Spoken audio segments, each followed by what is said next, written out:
My name is Mary Jane McKitterick, and I'm the Community Planning Manager with Away Home Canada. Welcome all of you to the fifth in a series of monthly webinars from Away Home Canada designed to increase knowledge and capacity on youth homelessness community planning. Our focus today, as it was in our last webinar, is all about getting to a place where we can support and measure an end to youth homelessness through research and data.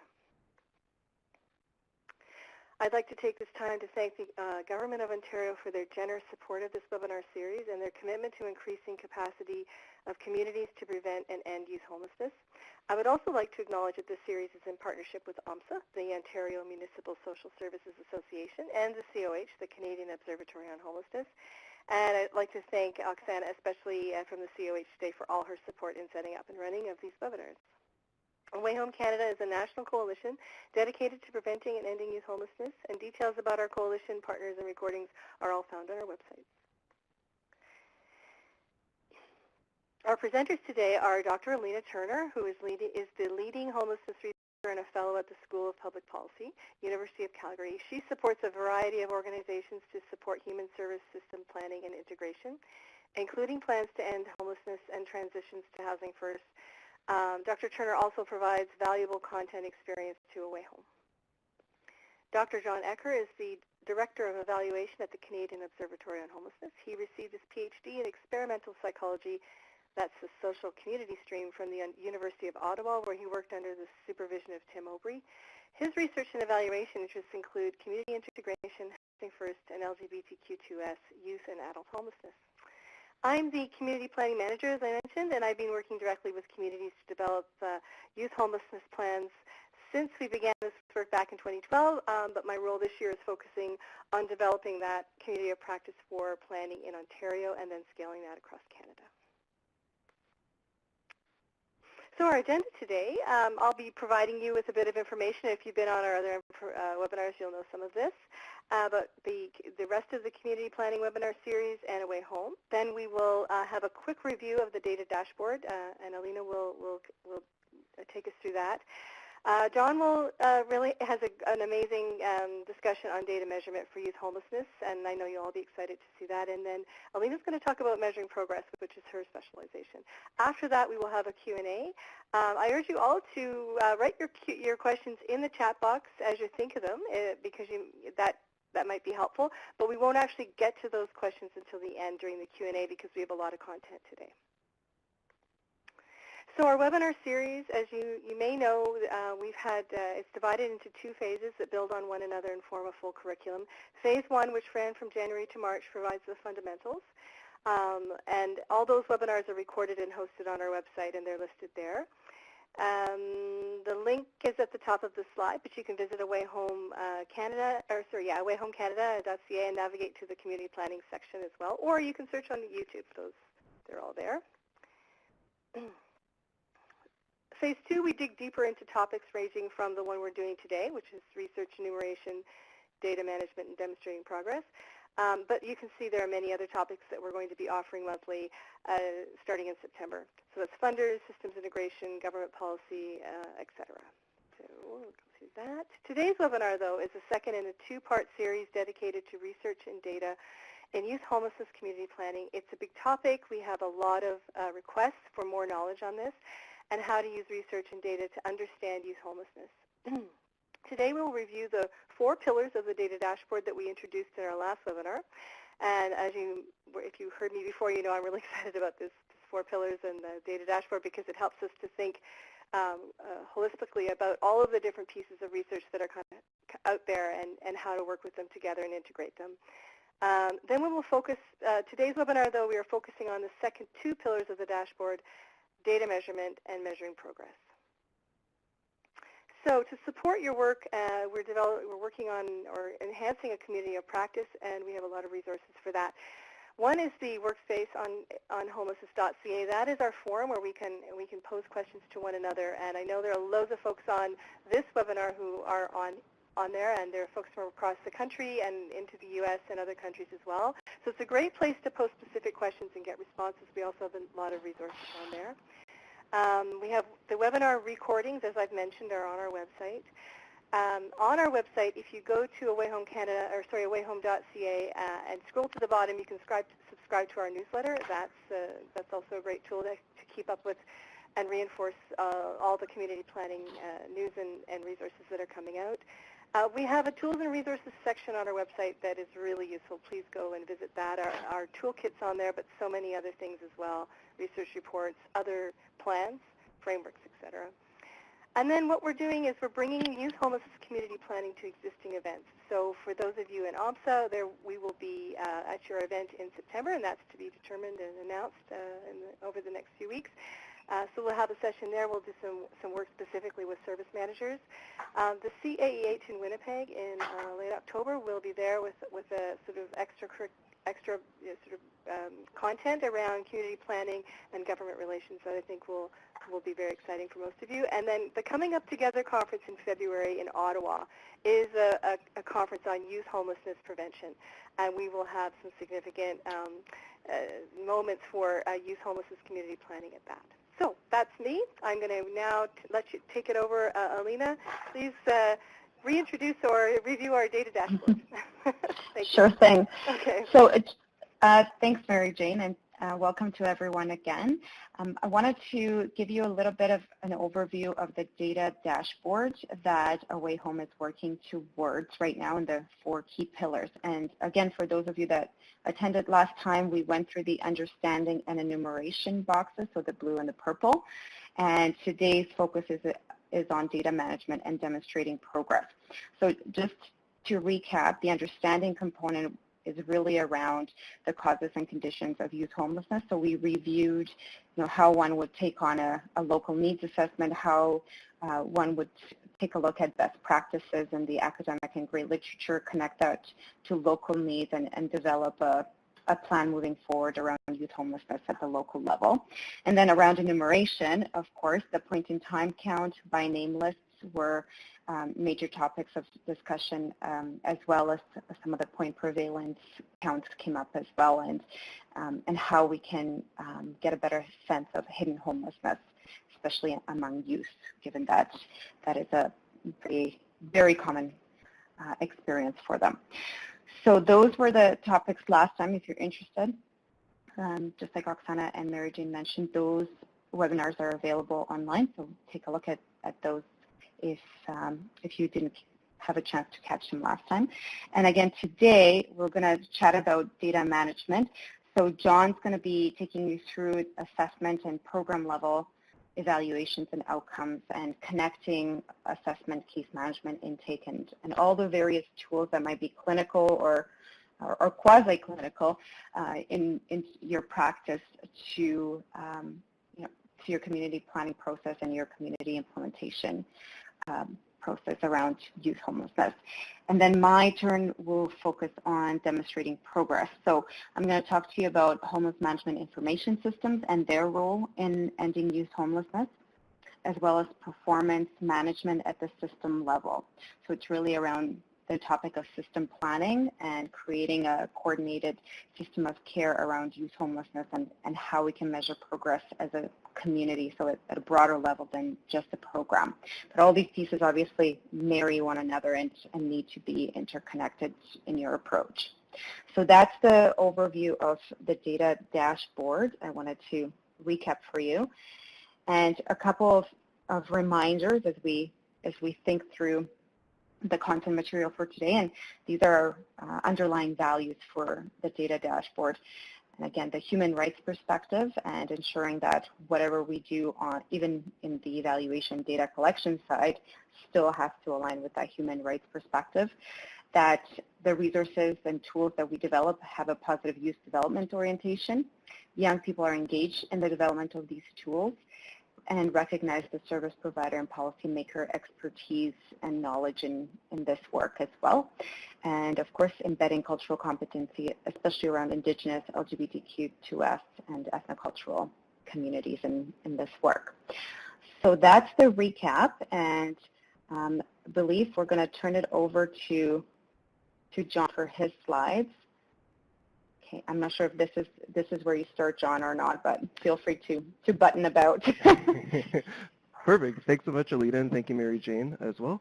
and Oksana too. So I'll just go back to the previous slide. Yeah, just to show what data management consists of. So this includes intake and assessment tools, case management tools, and outcomes measurement frameworks. So as you can see, there's multiple kind of processes within the data management pillar within the data dashboard. So instead of focusing on all of them today, I thought I'd really kind of do a deep dive into the assessment process. So because we know that assessment tools are really, they're a big question within communities across Canada, both within the youth sector and the adult sector. Essentially every sector really has a lot of questions about assessment tools. And it makes sense. It can be a confusing process. So I thought we'd start there and then talk a little bit about case management tools, but really just focus on assessment tools.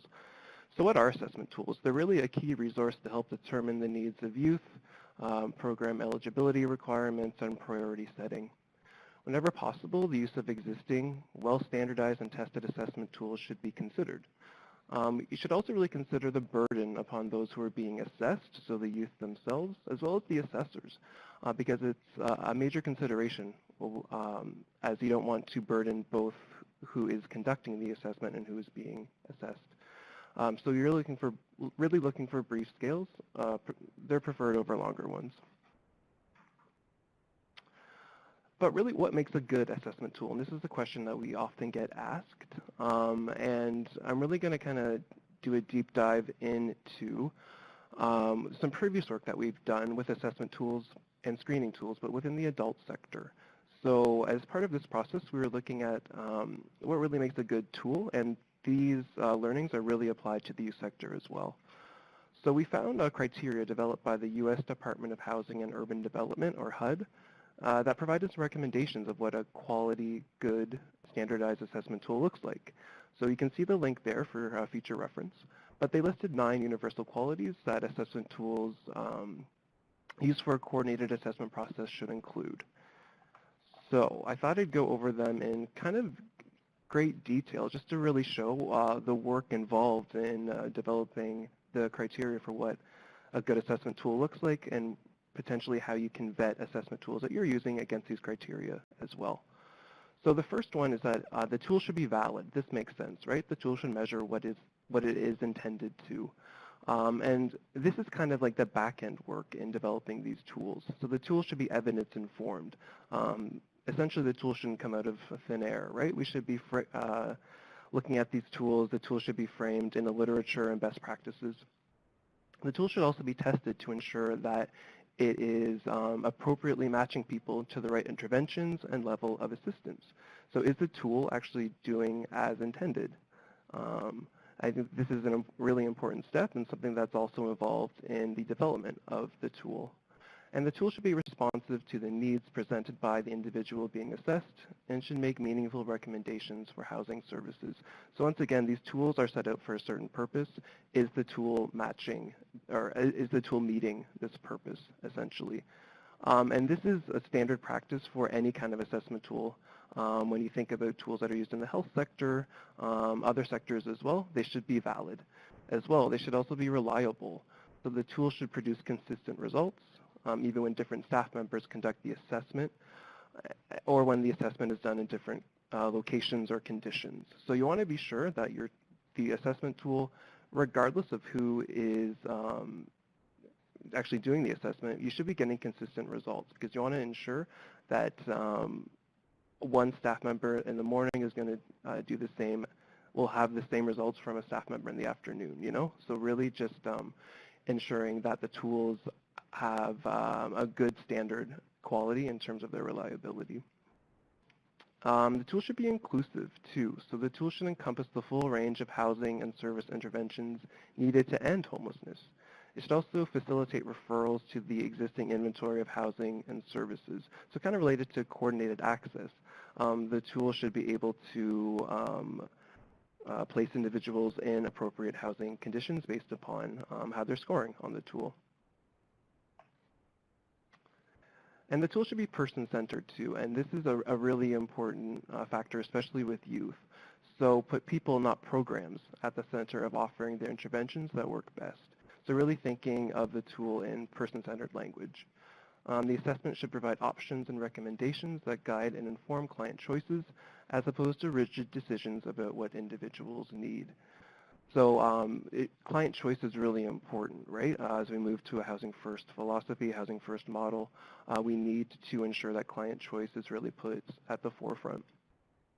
And high value should also be given to client goals and preferences too.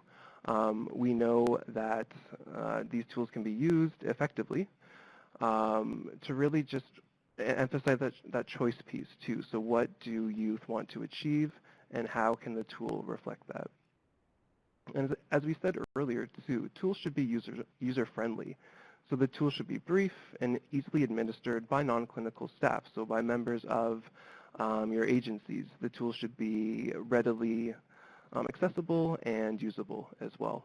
And the tool should be using plain language. It should be easily understood by those that are being assessed. So youth should not have to question, like, what do you mean by this question? The tool should itself just have that really plain language as part of its delivery. The tool should also be strength-based. So we often find that tools are deficit-based, so not really focusing on the strengths of youth. So not to say that they shouldn't also address barriers, but we need to think about the resiliency of youth and the strengths that they also have. So that's something that's really important and something that's often missing from a lot of tools as well. Aligned with that too, the tool should incorporate a risk and protective factor perspective into understanding the diverse needs of people. It aligns with both the barriers and the strengths as well. So it's important to really think about the tools as something that is not just focusing on the weaknesses of someone, but also the strengths of them as well. And the tools, in this case, should include a housing first orientation. So the tool should not be used to determine housing readiness or screen people out for housing assistance. That is not that's definitely not a best practice. You want to ensure the tool is not excluding people from accessing the services that they need. It should not encompass an in-depth clinical assessment either. Alina kind of alluded to that quasi-clinical assessment tool, and that's kind of what we're looking at. This isn't a tool that's being used in clinical environments. This is a tool that should have external validity or be applicable within your agencies. If an in-depth clinical assessment is to happen, it can be administered once the individual has obtained housing to determine appropriate services. So really just recognizing what a tool can and can't do, and it's not an in-depth clinical assessment. And this is really important too, so sensitive to lived experience. So an assessment, both the kinds of questions asked and the context in which the assessment is administered, can cause harm and risk to individuals, especially if they require people to relive difficult experiences. So we don't want these tools to be a traumatic experience for people. One way to do this is to ensure that, once again, the wording of the questions and making sure they're asked in a manner that is sensitive to the lived and sometimes traumatic experiences of people experiencing homelessness, particularly amongst youth too. We don't want to be asking youth questions that aren't relevant to the assessment process. So really being sure we're asking targeted questions that are reflective of youth experiences, but not overstepping boundaries. The tool should also minimize risk and harm and allow refusal to answer. This is a really important component of a tool. There should be a refused option for youth who aren't comfortable answering a question, because we know that can be a really challenging time. Agencies should also follow protocols to address any psychological impacts caused by the assessment. So establishing a debriefing process after you conduct the assessment with youth. So if there is, if challenges do arise when you're doing the assessment, there should be mechanisms there to help support the youth through this process. The assessment should also be administered in a private space, so ensuring that you're in a room that has a door, not in an open space where other people can hear. That is super important as well. And the tool should link people to culturally sensitive services too, because we know that the tool will not often pick up culturally sensitive differences that may emerge. The way we phrase questions may require different wording based upon the individual that is being assessed. So things, particularly with the Indigenous community, we want to ensure that we're asking sensitive questions and ensuring that we're having culturally sensitive questions as well. The tool should also be transparent. So you really need to let youth know what the intention of the tool is and why you are doing this process. You don't want to cloud the assessment process in mystery, right? You want to be really transparent and just let the youth know that based upon our conversation today, we're going to link you up with the housing that best fits your needs. So the relationship between a particular assessment of questions and the recommended options should be easy to discern. And tools shouldn't be this black box, such that it's unclear why a question is asked and how it relates to the recommendations or options provided. So it's really important for the assessor to kind of lay out why this assessment is taking place, as well as the implications of doing this assessment process as well. And that can occur at the outset of the assessment interview. So those are kind of those 9 standard qualities that you should really be looking for when considering an assessment tool to use within your agency or your community. I know, and this can be done if you haven't selected a tool yet, or you've already selected a tool too. So if you haven't selected a tool yet, perhaps you can look at the different options available, do your own kind of vetting based upon those criteria, and also what your community needs are. So there isn't a perfect tool for every community out there. You really have to be cognizant of what your needs are. What does your community need? And then you can also think about those 9 standard qualities as well. So I'm sure, as all of you know, the most common assessment tool used amongst youth is the TAE VI SPDAT and the USPDAT family of tools. So the TAE is a pre-screening tool for communities that are very busy and don't have the resources to conduct a full assessment for every client. This tool helps prioritize which individuals should be given a full SPDAT assessment later, and this is a self-report survey. The USPDAT is a fuller version. It's a prioritization tool, also designed to help guide case management and improve housing stability outcomes. So the SPDAT family of tools is really one of the most commonly used within Canada and the States. And just to provide other options that are available, there's a new tool being developed, the Youth Assessment and Prioritization Tool, or the YAP for short. So this tool was created in Alberta, and it's been implemented in several communities in Alberta, as well as Manitoba and Newfoundland and Labrador. The tool is also being used in the Making the Shift demonstration project, which is the demonstration project that's being led by Away Home in partnership with the Canadian Observatory on Homelessness, looking at prevention-based housing interventions, including Family Reconnect and Housing First for Youth. So that tool will be used within those programs. So just essentially what the tool is, youth go through an interview to determine their risks for immediate homelessness, long-term homelessness, and their response to different services. And it highlights a young person's strengths, homelessness risk factors, and the complexity of their lives. So really emphasizing the strengths-based nature of, or the strengths of youth, that are being assessed. And there's a link to a news article that was recently released that kind of explains the YAP tool in greater detail and where the researchers are going with that tool. So just some things to remember about assessment tools. Now, assessment tools, as I said earlier, they're not a be-all, end-all. You really want to make sure that the tool that you select or that you're using is not doing more than it is intended to, right? Because I think that some tools, they want to say they do more than what they do, and just be cognizant of that as well as some other things to consider. So be open to adaptations and how you use assessment tools to meet your local needs.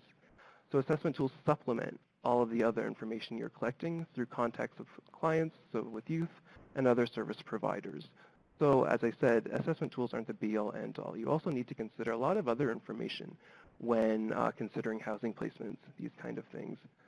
It's also important to develop a process to gather feedback on the use of assessment tools that will help communities assess its usefulness in determining client placements, identifying adaptations that may be needed, and informing future planning. So it's important to reflect on the tool and not just take it for that it's going to work perfectly in your community. You should be considering an evaluation component of it too, getting feedback from people that are assessed on the tool, getting feedback from assessors of the tool, really getting their experience to see, is this tool working for us? And if not, what are maybe some adaptations that are needed to make the tool work for us? Or is there a different tool out there that may be a better fit for us? So really just thinking about the tool itself and getting that feedback is really important. It's also important to remember that standardizing assessments will impact how the system functions and needs to be value added. So the tools are a useful mechanism for soliciting feedback at placement committees, which bring together service providers to review assessments and discuss appropriate program placements.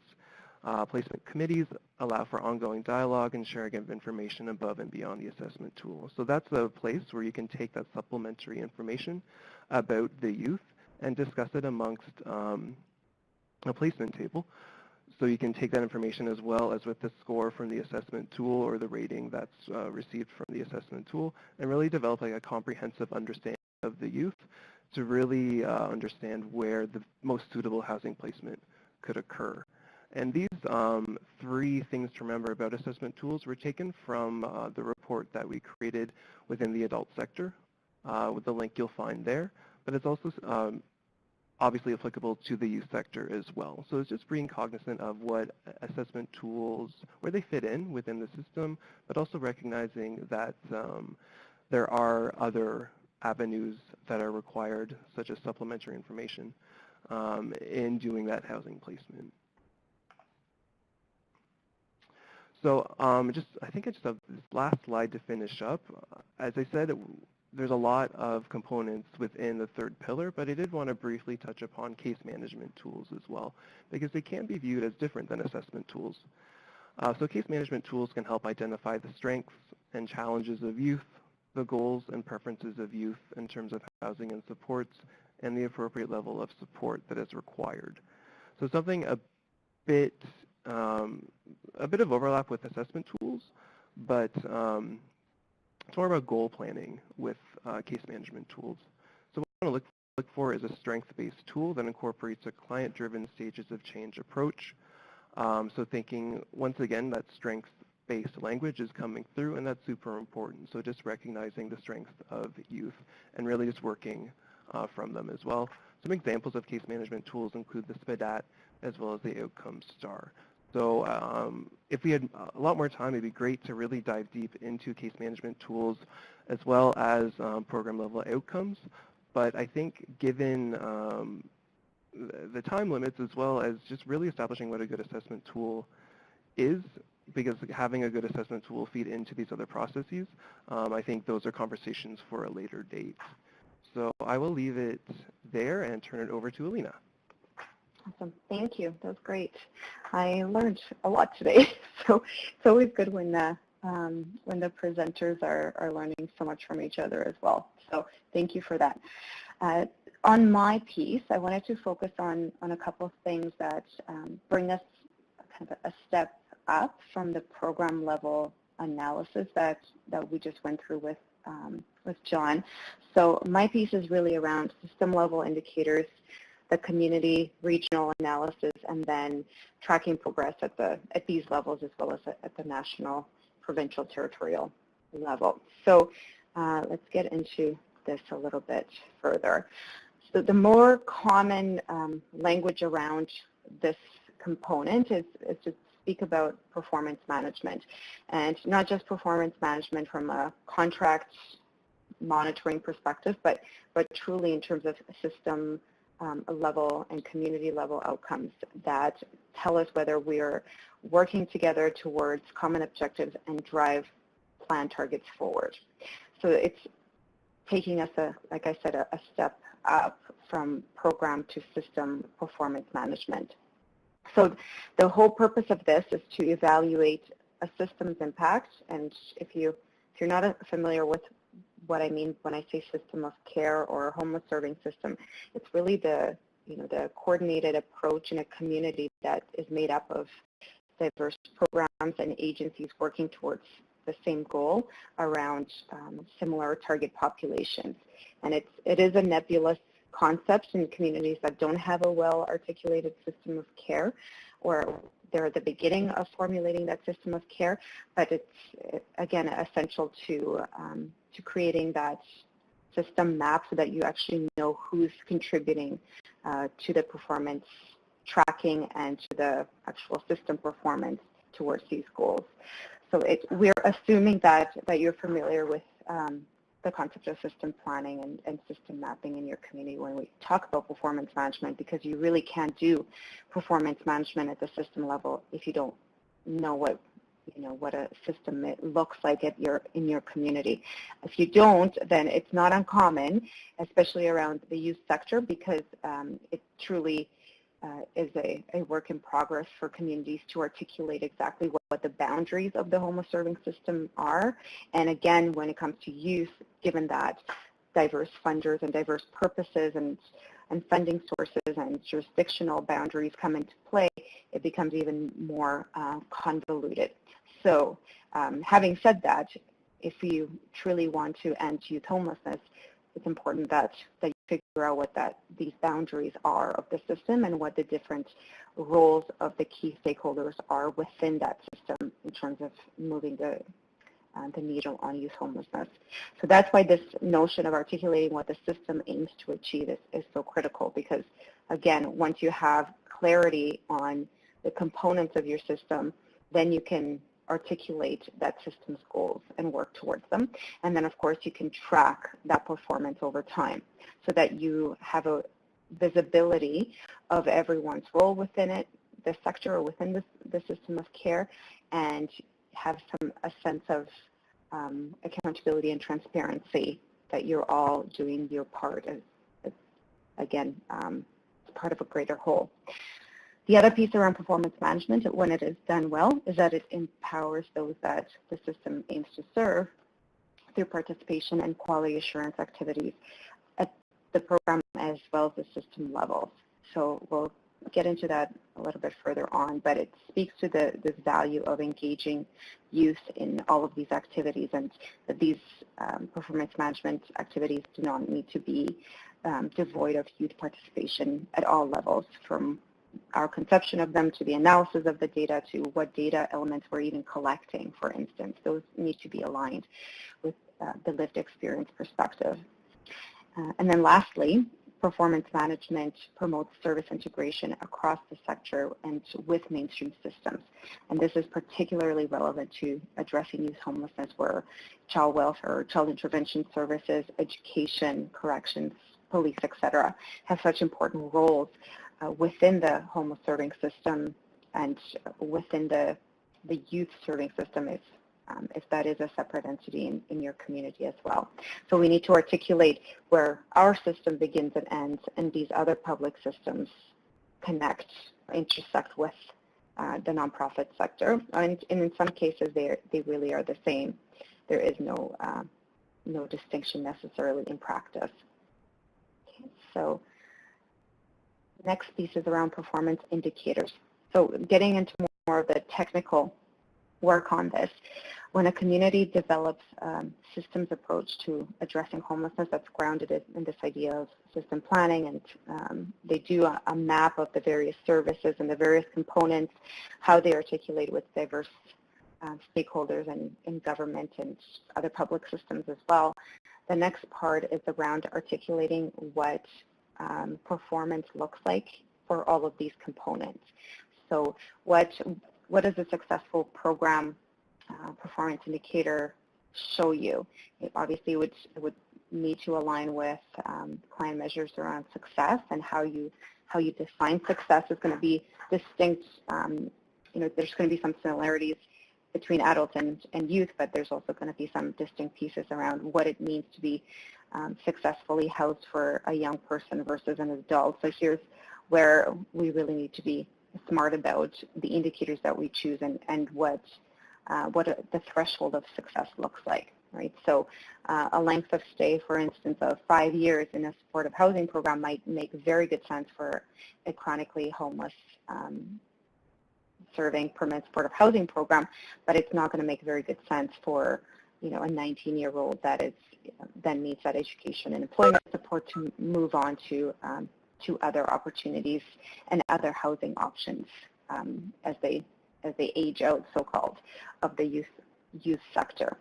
So those pieces need to obviously be tailored according to the target population.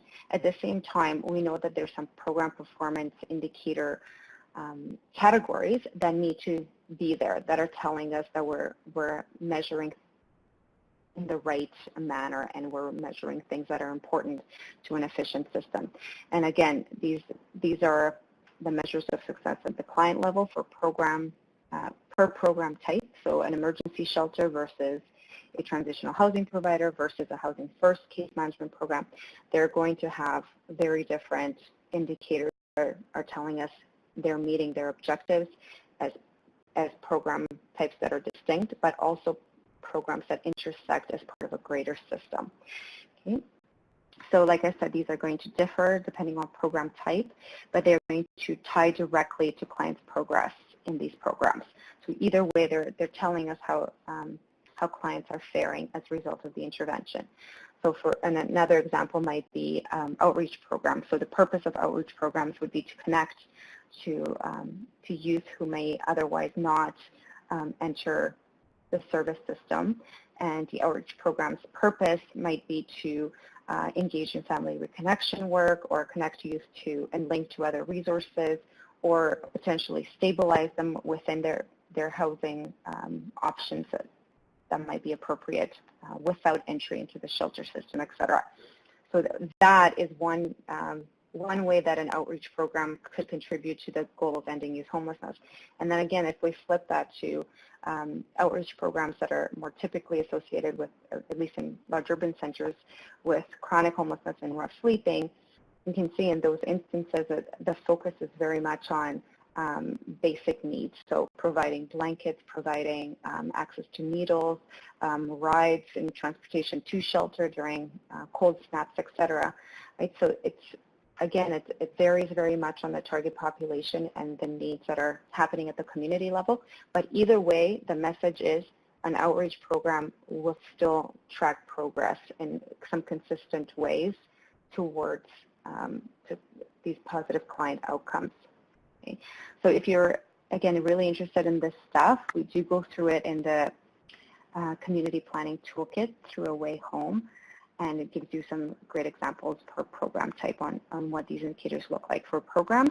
And then at the system level, this is where things, I think for me at least, they get even more interesting, because then what we need to do is be able to roll up what we're tracking at the program level and be able to speak to how these programs align as a system and get us towards community level outcomes.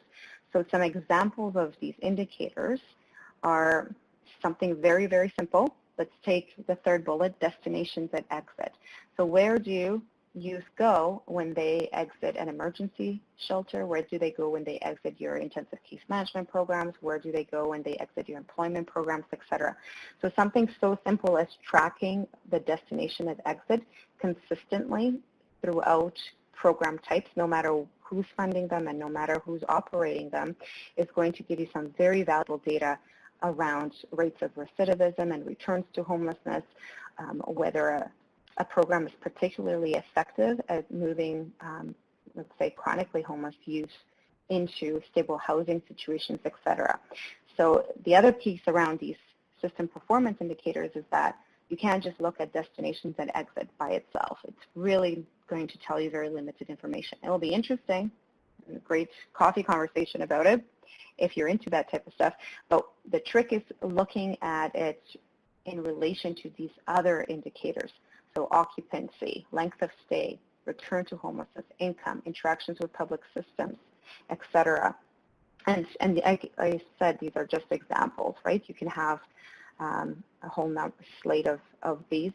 Ideally, you keep it pretty consistent to best practice, and you keep it pretty tight in terms of how many indicators you collect, just because it can get quite overwhelming. But again, if you have occupancy, length of stay, and destinations or returns to homelessness, et cetera, you can get a very good sense of what programs are overloaded in your community so that they're essentially their occupancies are consistently high. If you have the length of stay, you can see if you've got certain groups within your target populations that are staying for very, very long periods of time in emergency shelter or are constantly seeking outreach services. And again, you can then mine that further to say, well, why aren't we serving this group differently, for instance? How or what is the commonality within this population, right? It might turn out that mental health or addictions services are missing, and so it's a service gap that you need to fill. And the trick with all of these system-level indicators is that you're not tracking, you're not asking every program what its occupancy is. What you do is actually have an information system that tracks all of these indicators in real time. So whoever is doing your system planning at the community level has this information in real time and can feed it back to all of you as a system to make decisions and adjust in real time. So you're not waiting for your next 5-year planning cycle. You're actually able to look at the data and make decisions and corroborate that with the youth experience and what the lived experience is telling you, what your frontline staff are telling you, what you're seeing from the public policy research perspective. So again, this is a very brief overview of these pieces, but just to give you a flavor of performance tracking at the system level. Okay, and the reason why all of these are important is because, of course, we want to track how we are faring in terms of our ultimate goal, which is ending youth homelessness. And so I wanted to stop here and give you a bit of background on the national definition of functional zero and absolute zero to definitions around ending homelessness. And this was a project that I worked with from the school public policy perspective with Canadian Observatory and the Canadian Alliance to End Homelessness. And the purpose of this was really to take a look at how various communities were defining an end to homelessness, but then also, like I said, corroborate that with how people with lived experience defined an end to homelessness from their vantage point, as well as frontline policymakers, researchers, et cetera. So the end of about a year and a half of work was a national definition on functional zero and absolute zero. And just to give you a sense of what we mean by those terms, functional end to homelessness is really talking about having an efficient system in place that is able to respond to needs in an acceptable length of time with appropriate resources. So the common example would be that homelessness is prevented whenever possible, but is otherwise a rare and non-occurring experience. That's the short functional zero definition. Versus absolute zero is the idea that there's literally nobody experiencing homelessness because we have the affordable housing, we have the mainstream systems on board, we have guaranteed basic income or whatever you believe in terms of the social safety net, so that homelessness is just not part of the social fabric in Canadian society. So that's the functional and that's the absolute. Now, initially we started out saying let's just stick to the functional zero because we think this is realistic. It's something we can achieve. We can track progress towards through those system measures I mentioned. But what we heard so loud and clear from people with lived experience, including youth, was that just because your system is efficient from how you define it doesn't mean that I feel my homelessness has ended. So they really wanted us to draw the dots from what we mean by functional end to homelessness or functional zero to an absolute end to homelessness, which should still be our vision as advocates in this work. So that's exactly what the definition turned out to be, is functional zero with about 30 different indicators, again, at the community level that you can take a look at, and they're very much aligned with the pieces I just mentioned around performance management. And then we drew a line to absolute zero to show how the functional zero definition related to this ultimate vision where no one is homeless and at risk for experiencing homelessness, which is, of course, for the mecca of everyone in this field, of course. So that definition was recently awarded the HPS Innovation funding to test the definition's application in practice to 7 communities. And so the idea being that just because some researchers developed this in Toronto and Calgary doesn't mean that it's going to fly in the, let's say, Mexico and Northwest Territories, or rural communities in Ontario are going to be very different versus Calgary and Toronto. So we are going to test this in practice and see how communities can actually live and implement these definitions, and how they, and then obviously the next step would be, how do we verify when somebody declares that they've ended homelessness, for instance? And of course, chronic homelessness, veterans homelessness, youth homelessness are specific components of a broader ending homelessness agenda. So how we define an end to youth homelessness is going to have to be tailored as well. Okay, just a couple of notes on the key measures, and you'll see this in a definition that will be able to pop up as a resource for you.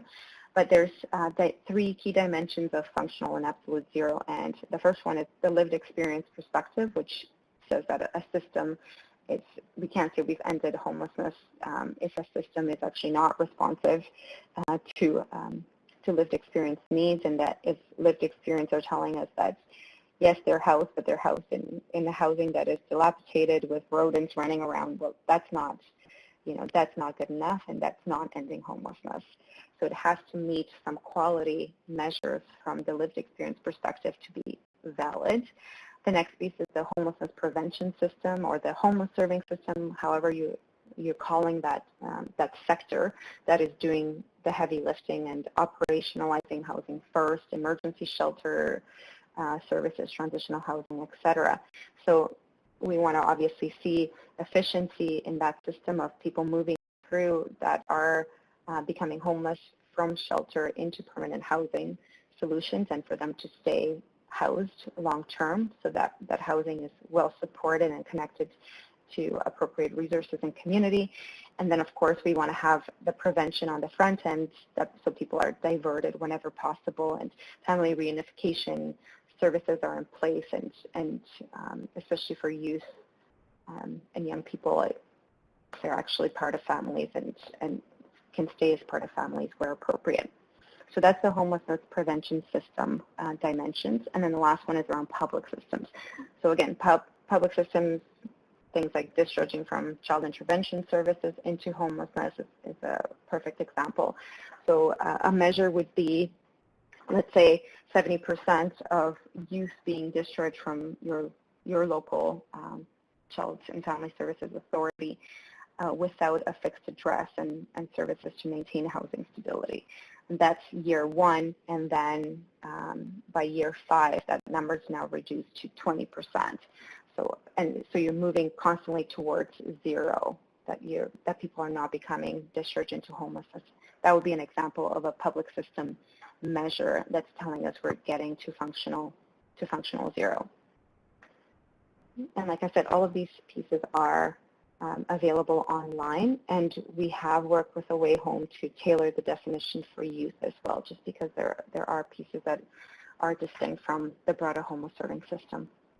Okay. In terms of an example for how communities are tracking progress, I drew from a recent piece that I did in Calgary with the youth sector, and this is the Calgary Plan to Prevent and End Youth Homelessness, and it was just released a couple months ago, and it's an update from an earlier version, given the major changes around our knowledge and just the Alberta context as well. So the ultimate outcome of the plan is that youth lead stable, self-sufficient, and healthy lives, and as a result, youth homelessness no longer exists. So this is our big absolute zero vision, of course. And then progress, this is getting to that functional zero. As we work towards this outcome, we will define progress as homelessness being increasingly rare, brief, and non-occurring experience for youth and their families. So this is really getting into that functional zero and that language around preventing whenever possible, otherwise rare, brief, and non-occurring experience. And then in terms of the community level indicators, we're proposing to track, among others, total number of youth experiencing homelessness being zero at any point in time. So obviously this is big picture, absolute zero indicators. The incidence of youth exiting public systems who become homeless is eliminated. Youth and their families have access to the right support at the right time. Integrated and unified homelessness prevention response will be in place. So those are the kind of big picture objectives for the youth plan. Here's some of the targets. So these are getting us in terms of closer to this piece around progress that I mentioned. Okay, so again, assigning some timelines and some more realistic action items as we work towards this ultimate vision of ending youth homelessness. So the idea of organizations serving youth, working in an integrated manner, and again, March 31st, 2018. So the youth sector is very busy working on this right now.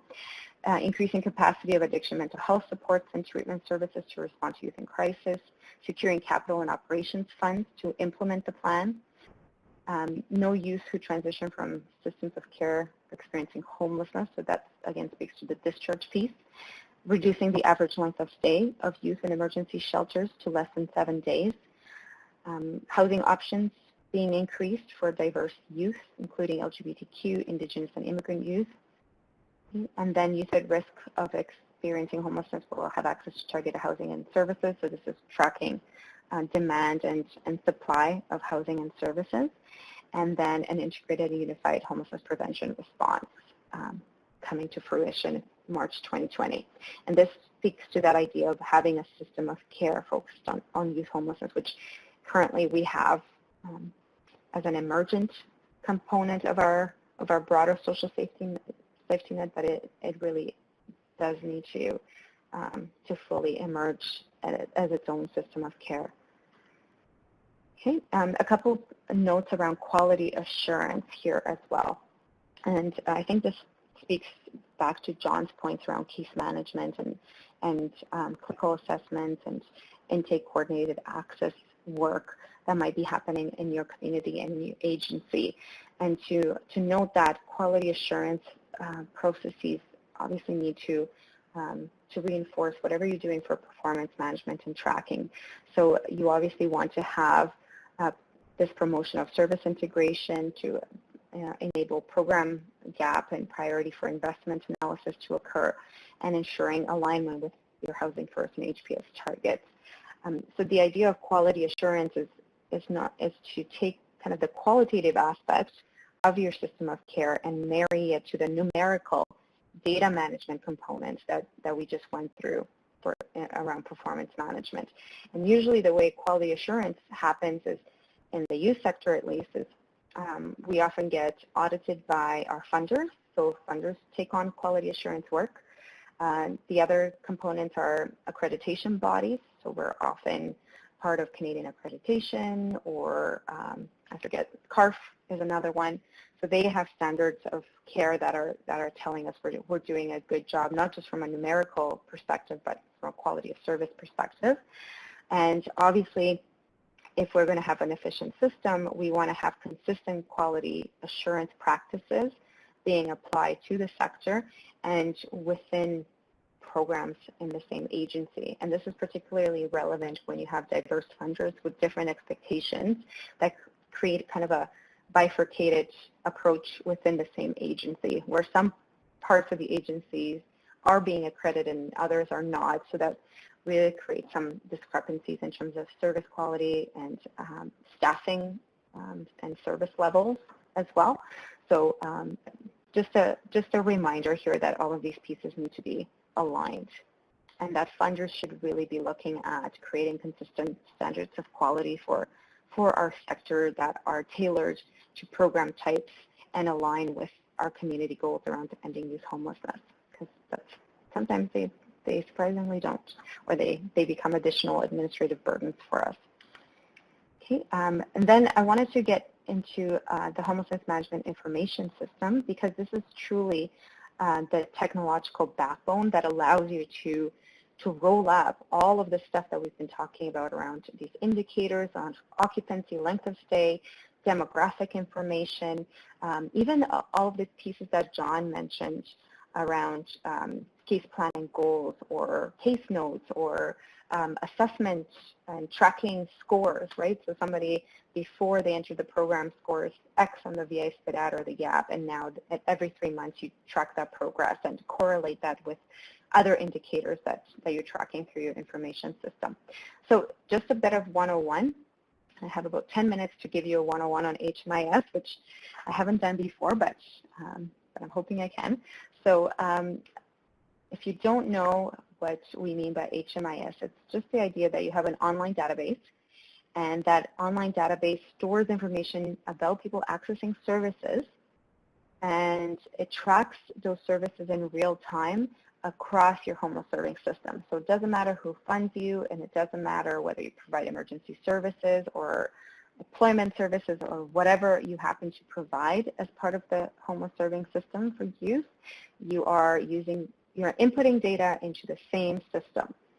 And you might not be able to see information about that client from everybody, but with permissions, you can actually create reports to see how that person moves through all of your services at the community level, or with permission from the youth to actually be able to coordinate with another provider from another agency on working on the same case files, so that you create a more coordinated approach, and that's more integrated, and you're not duplicating services, et cetera.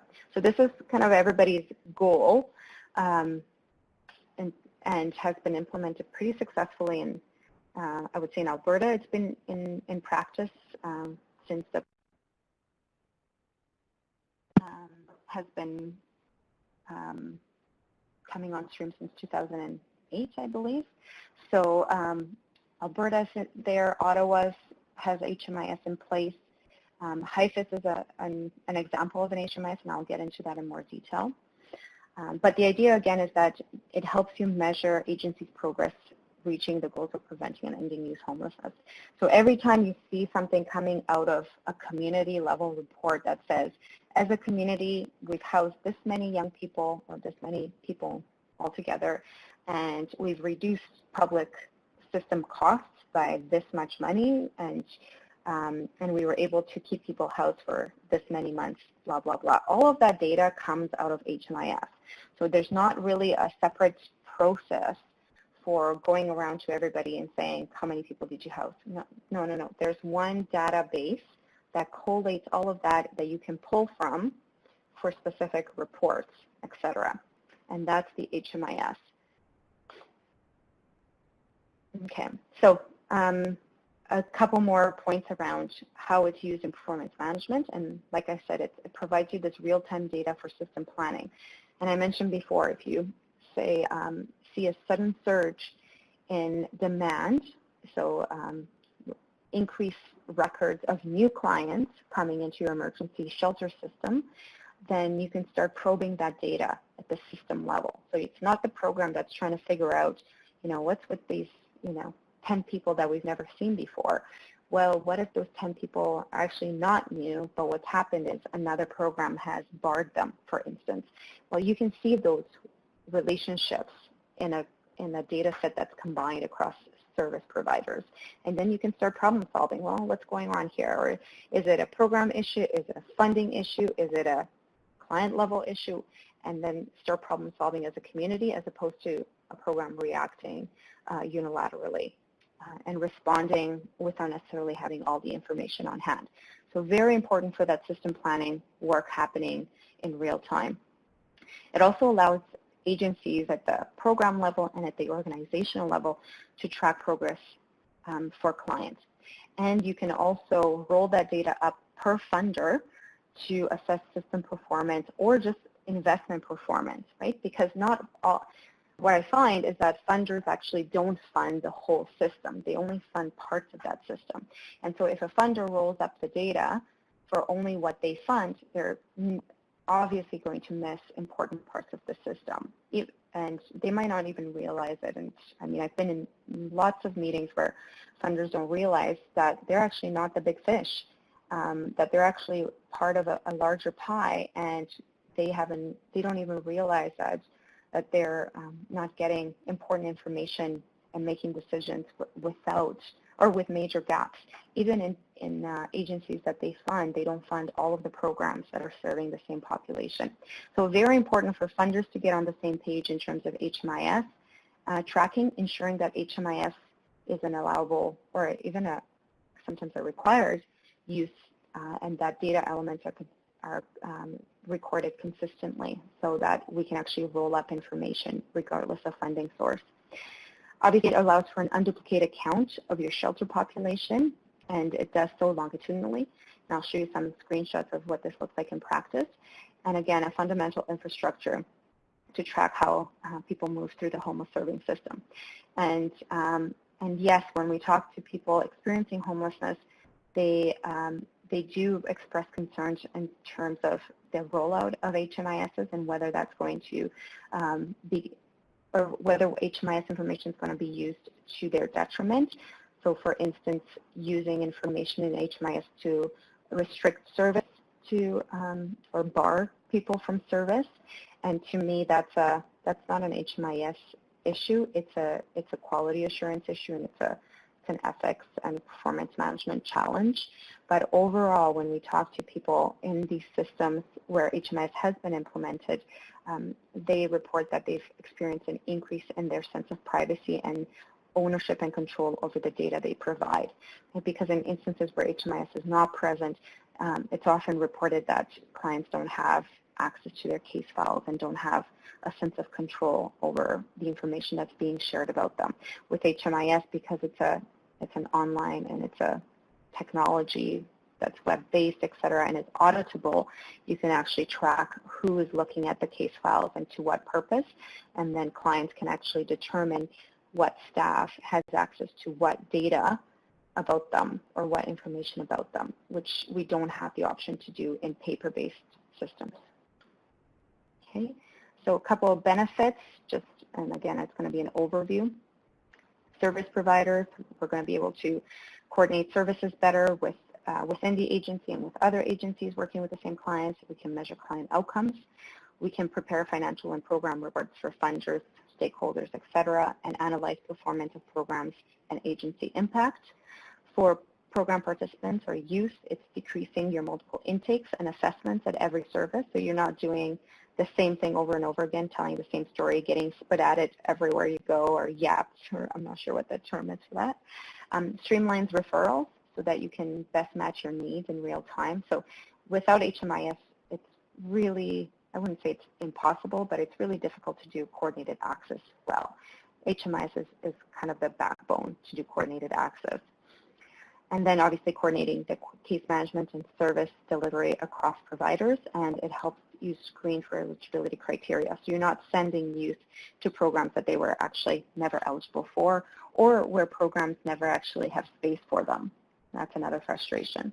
From the policymaker funder perspective, helps you understand the dynamics of homelessness at the community level, generates your unduplicated counts in real time, so you don't need to wait for a point-in-time count to understand how many people are using your homeless serving system. You have it in the HMIS at any point. Identified service gaps, obviously informs your design, program design and policy decisions, and allows you to measure the performance of a system in terms of its ability to prevent and end youth homelessness. Okay. In terms of HMIS functionality, so what's a good HMIS shopping list if you were going to go shopping for an HMIS? And the reason why you want to have a shopping list is because there's actually tons of software options out there for you, and I'll get into this a little bit more.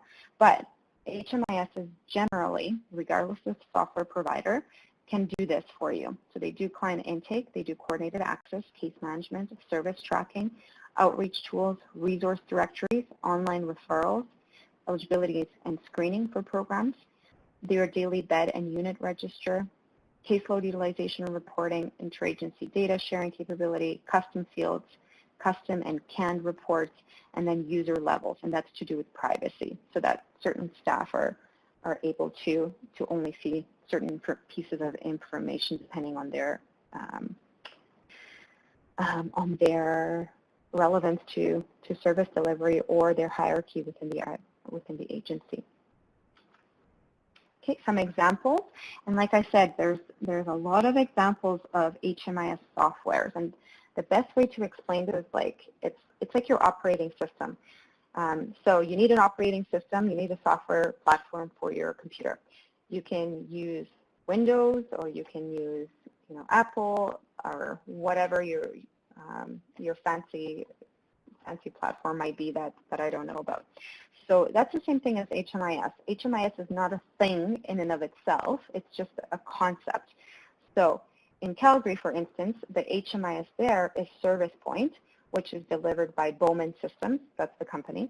In Edmonton, Medicine Hat, etc., it's Efforts to Outcomes, because of course Calgary had to do things differently. We had to be a pain, but everywhere in Alberta, every community has implemented Efforts to Outcomes, which is yet another software provider for HMIS services. In Ottawa, BC Housing, St. John's, it's HIFIS. So HIFIS is another example of an HMIS. And the difference that, or I should probably say, because you're thinking, well, why did Alberta go with a different model? Because until this year, HIFIS was not web-based, right? So it couldn't do some of these shopping list things that we wanted it to do. It can do it now. So it's a different day, so that's why I put it on the list of options. But let's take a look at what these HMISs can show you at the system level that aligns with what we talked about around performance management. And I will do this in 2 minutes just to give you an example, and you can peruse this at your leisure. So this is from the city of Knoxville, Tennessee, and they use Bowman Service Point for the Calgary software. You can see their clients served, how many are homeless, how many are at risk, new clients in the quarter. So this is all real time, okay? The top one shows you emergency shelter by quarters. Again, you can see their positive, negative, and indeterminate exits from emergency shelter systems. And then obviously your utilization and available capacity by month. Again, this is all tracked on a daily basis, and it's available online if you wanted to take a look at it today. The point-in-time count, they don't need to do a point-in-time count in shelters because they just pull the data out of HMIS, and then they would just do a street count to complement it. And you can see there the primary reason for people to be in these facilities. You can see their breakdown by emergency, transitional, permanent housing. Causes of homelessness, again in real time. Okay, families, so youth versus chronically homeless, street homeless, etc. You can see there how many were kind of categorized by served, new, homeless, at risk, and housed. Okay, and then here's an example of what you can do with these reports, and this is from Calgary, and we call them dashboard reports. They're also called canned reports. Singles, so you can see youth housing with intensive supports up there. It's a quarterly dashboard report to show you how those programs serving youth are doing in terms of key performance measures on a quarterly basis. And you can do that by family and singles, etc. And you can break it down by program type, or you can break it down by system level. And then you can also roll that up to track all together in your system what your impact has been on public system use. So pre-intervention, post-intervention, you can see days hospitalized, EMS use, days in jail, et cetera, et cetera. Okay, and I'm totally done right on time. I was like, 10 seconds left. That's great. Thank you, Alina.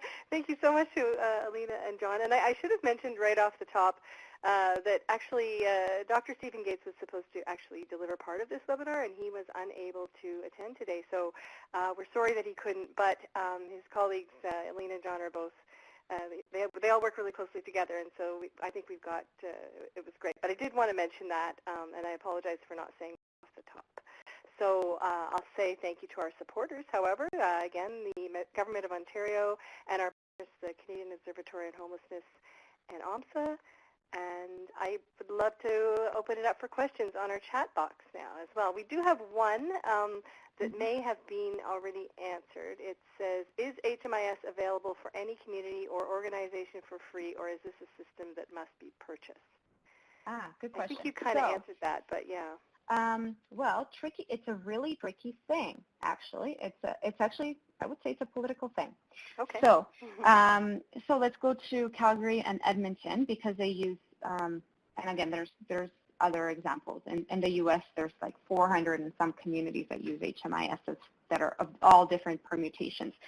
But Calgary and Edmonton use something other than HIFIS, right? So in HPS's contracts for community entities, you can use HPS funds to fund HMIS purposes, but only if you use HIFIS. So only if you use that particular software product. So if you want something from this list that might not be in HIFIS, then you kind of have to go to the market. So now to give you an example, like in terms of costs, you have essentially what you're buying from Bowman or from Efforts to Outcomes, which is social solutions.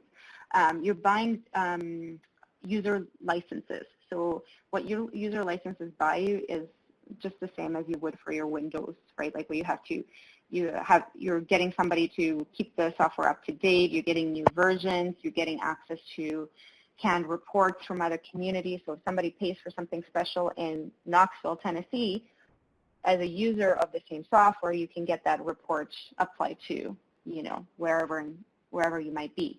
So you get all these other benefits, and you get technical support. So, and by technical support, I mean like somebody to say, hey, my database crashed, like I need some assistance. But that's really at the big picture level.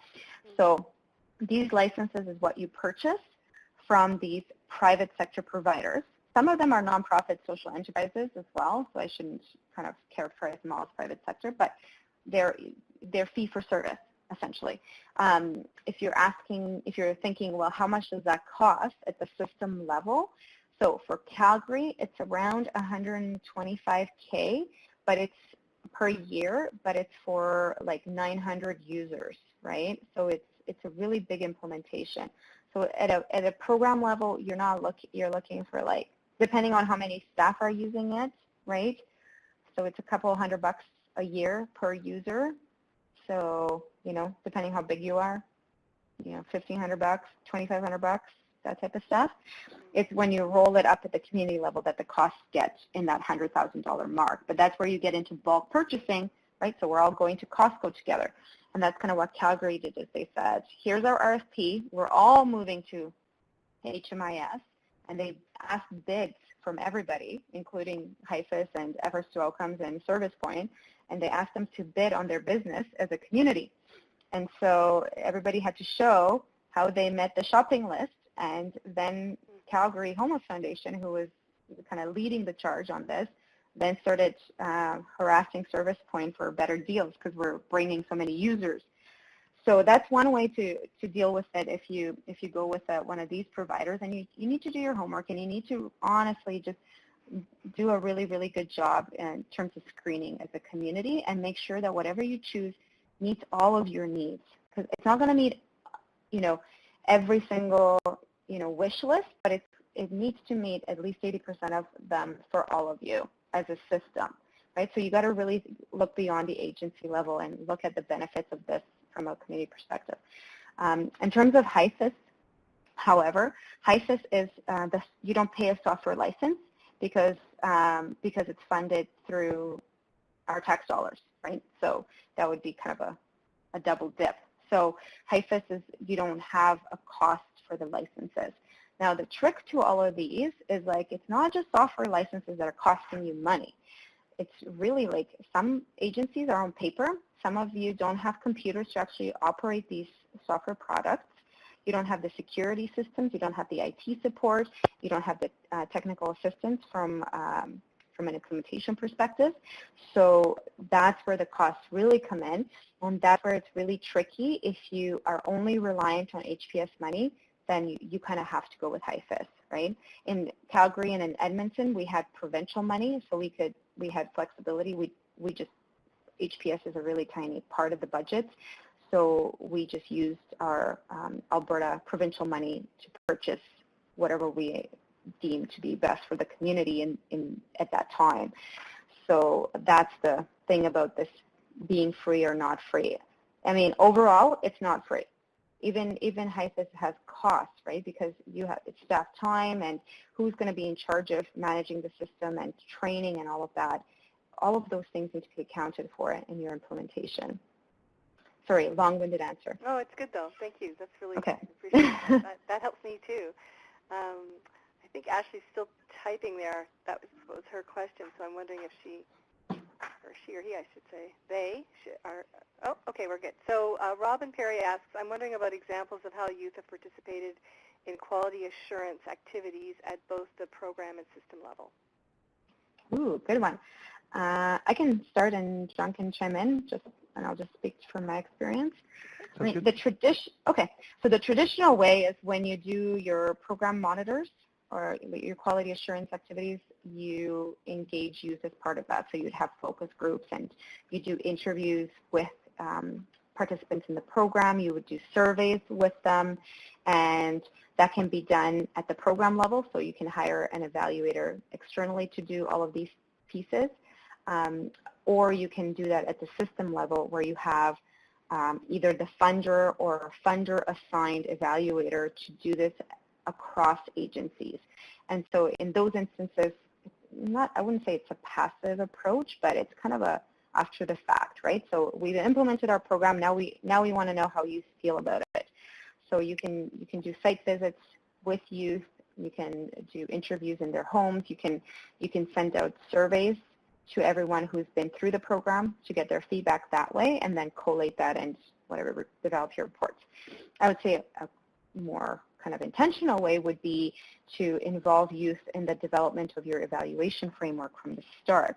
So are you even asking the right questions? Is this performance indicator really that important from a lived experience perspective? Maybe we need to know it from a funder perspective or from an agency monitoring vantage point, but maybe from a youth perspective, we need to ask things differently, or the data we're collecting is not getting at X, Y, Z.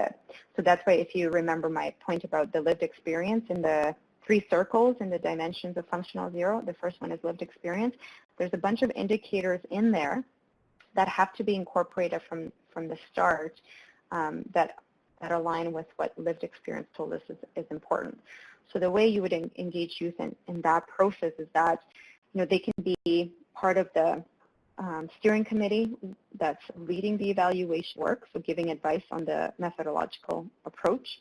They can also be part of your engagement process, so they can work with you to locate youth that went through the program, for instance, that don't want to talk to the service provider, because oftentimes evaluators, the gatekeepers are the service providers.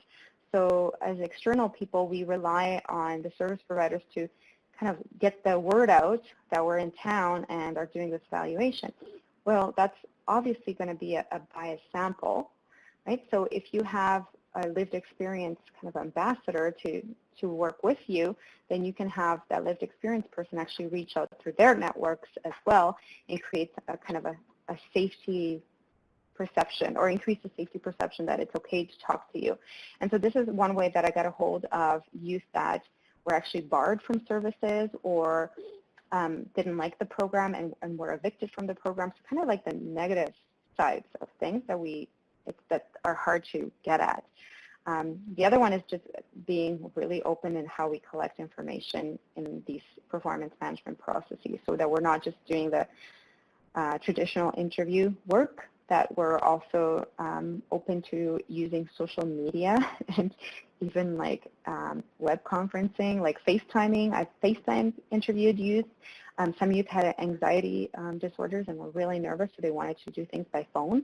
Others wanted to just like instant IM me, right, the questions. So we did everything in real time, but through instant messaging. So just having that perspective kind of allows you to have different ways for them to engage with you. So, John, go ahead. I'm sure you have some thoughts on this. That was a great answer. You definitely, yeah, that was awesome. The only thing I'll add is just in terms of assessment tools, from my experience, it's good to have like a mixed methods approach. So not only looking at the qualitative data, which is super important, but looking at the quantitative data too. So actually looking at those scores and seeing how they're holding up, and then maybe looking at different demographic markers too. So is there a gender difference between among the scores, cultural differences as well, age. So really just thinking how is the data going to be used? So I think using a mixed methods approach is really a gold standard when thinking about these kinds of things. Fantastic. Thank you both. That's great. And Ashley has asked another question concerning HMIS. As a follow-up to her or to their original one, when the data is collected and put into the HMIS, are there any ethical considerations completed that would allow researchers to complete secondary analysis down the road? Or would they need to be contacted after the fact if somebody wanted to do a study with the data? Yes. Okay. No. So, or sorry, I should qualify that. No. What does that mean? So if you do HMIS well, what you actually need to do is go through your whatever your regional, your provincial or territorial office of the Privacy Commissioner to complete a privacy impact assessment.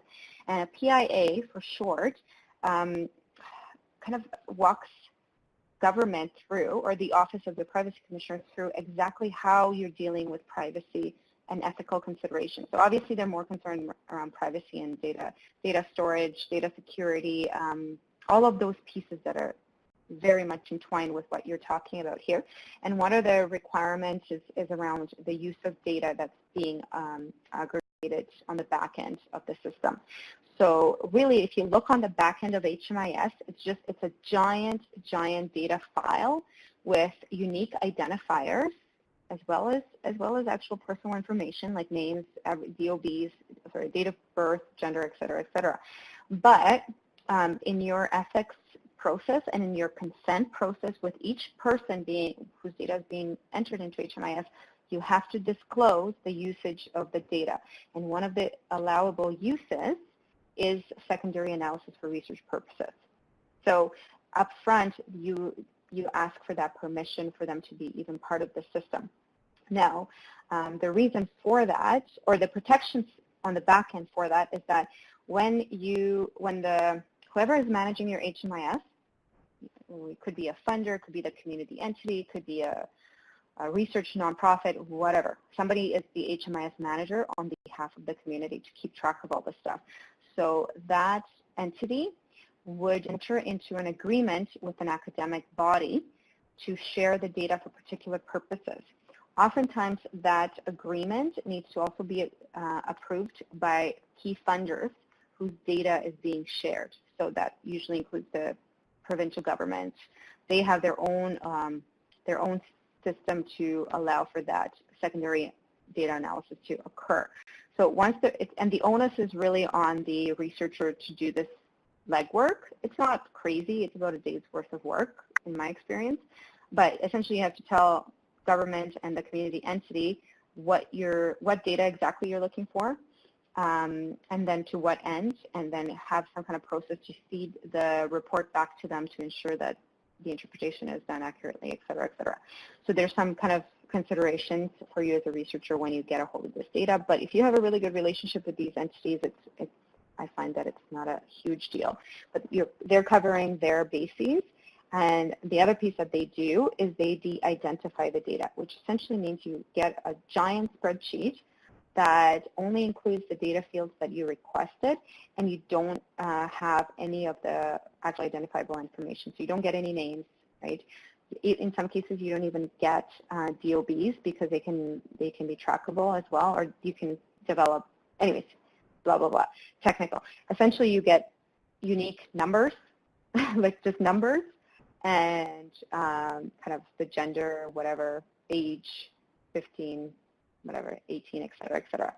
So that's how you do it there. Yeah, I think I answered that. Great. So no, you don't have to go back to the clients, but you need to deal with whoever's managing the system. Great. So Amy Seat, she asks, or they ask, in Canada, do minors have their info collected? Having their info collected have to have a parent or guardian consent to sharing the info in order to avoid them having to retell their stories at multiple service providers? Such a good question. Well, I mean, I can tell you that HMIS is operating for minors, right? So part of your ethical consent process includes, so the same, and the best answer I can give you is if you're collecting data now about minors, HMIS it's kind of the same thing. It's just being done on a technological backbone. So it's, yeah, there's some adjustments, but the principle is the same of what your current practice is.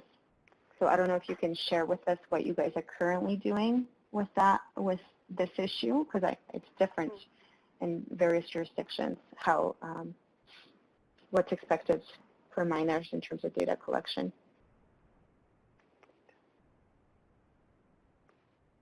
So any other questions? I see some typing, but I'm not seeing any new ones. So, or if Amy has another response to Alina. More information. Oh, there we go. I get a kick out of watching the little It's anticipation. Okay, so nothing there. So, any further questions, folks? If you want, we have about 3 minutes left. So if you want to type anything in, please feel free to do so.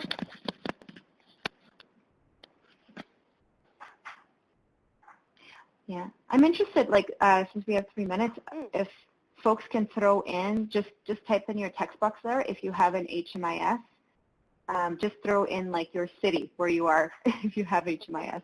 Good question. Totally curious. Yeah. Because okay, I everyone only know list your city if you have an HMIS. Yeah, list your city if you have an HMIS. Or town. And put a question mark if you're not sure. Yeah, multiple attendees are typing. They're good. That's a great question, Alina. Yeah. Actually, and while we're waiting, I want to have just a hello out to the individual from the Czech Republic who's on the. Wow. Yeah, I'm going to look back for the name now. Sorry, but I was pretty impressed, and I didn't say we've got folks from Washington, all across Canada on the phone today. But there's someone from the Czech Republic. Maybe they're gone now. I don't know. Anyway, it was pretty amazing. So hello to you and welcome.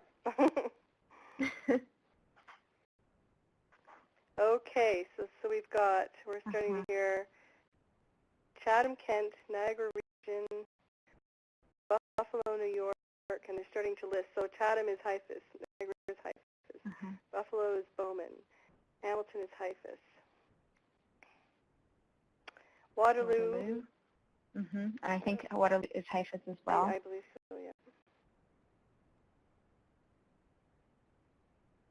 There we go. Yeah, so the trick with HMIS implementation is that it's not just that you guys all use the same software, it's that software is open. And what I mean by that is that you can actually see, if you're at shelter A, you can pull up your HMIS software and you can see if the client you're entering has already been at shelter B, which is part of a totally different agency. And you can refer into case management program number 1, which is, again, another system or another agency. So that's HMIS. Right. So that's a big distinction, because just because we're all using, Windows doesn't mean you can see that I'm actually doing my emails right now. Just kidding. Right. Okay. Oh, that's an excellent analogy. Yeah, it's very good. Okay. I think some folks, I've had questions come up around that. What's the difference between HIFIS and HMIS, and why would we use it, and what does it matter for coordinated access, for example? And I think that sort of fits in there. So. Yeah, exactly. So you can use HIFIS as just a data collection for your internal purposes. Same thing, I can use efforts to outcomes, and you can never see what I'm doing in my agency.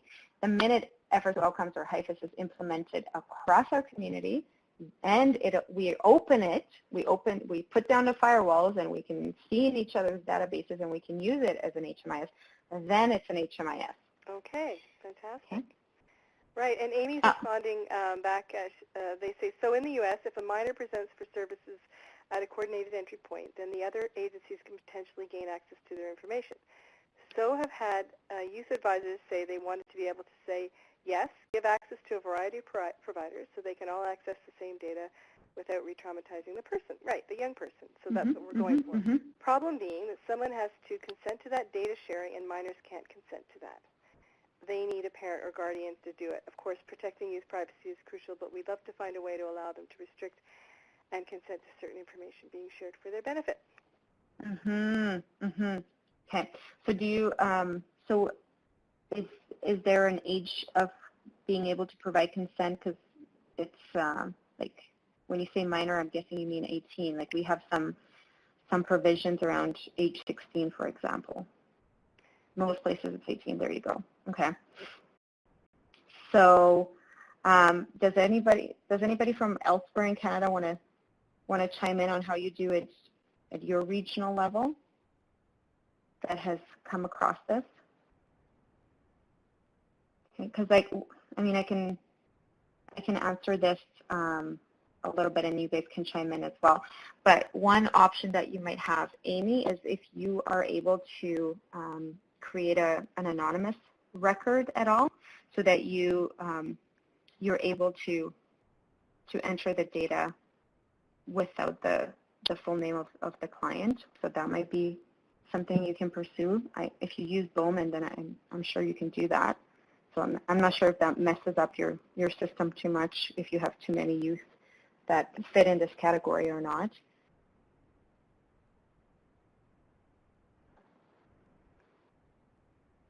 Okay. The other piece is that if the youth is in care, like being able to access, if the state is the guardian, you might be able to access consent from the guardian or from the social worker assigned to them.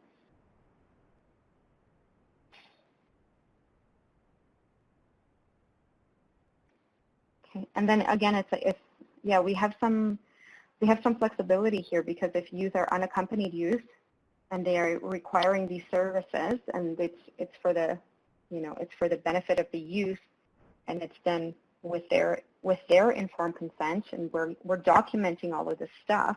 I mean, your option is you're potentially doing more damage by not providing them access to the services that they need because of this barrier, right? So I think you have to obviously figure out what your agency is comfortable with and what you're willing to take risks on. But yeah, there you go. So we use a reference number and client's name is not shared. So there you go. So this anonymous option might be a workaround.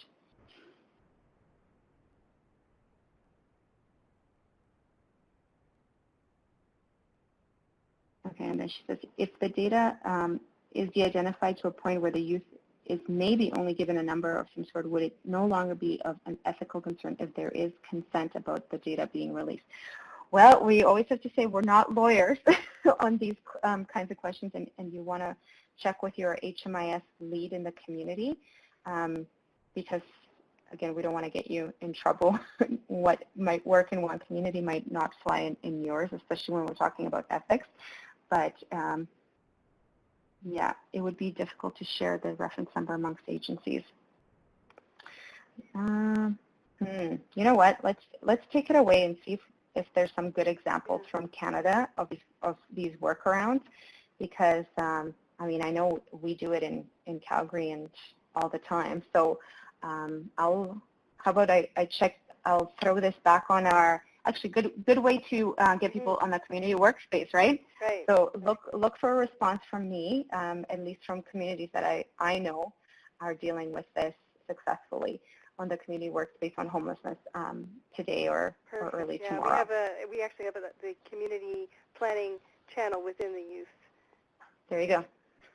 Section of the menu, actually. So yeah, we'll do that. That would be great, actually. That could be our question for the week. Yeah. Good plug, right? Yes. Okay, so I think we've wrapped it up. I want to thank especially our presenters, John Ecker and Alina Turner, so much for this. This is a really packed a webinar, I believe, and I've learned a ton. And there's lots more to come around on this topic over the next year, so I can assure you. Really exciting information. Thanks so much for that. Thank you so much to Oksana for all your support for this as well, and everyone at the COH, at OMSSA, and our funder, the Government of Ontario, and all of you who've attended. We had a large number of folks who were present today and in questions, and we really appreciate it. And don't forget, you can see the webinars are all recorded after this. I'll actually send you all a copy, but it will also be on our website. So thanks so much, and I believe that's it. Bye, everyone.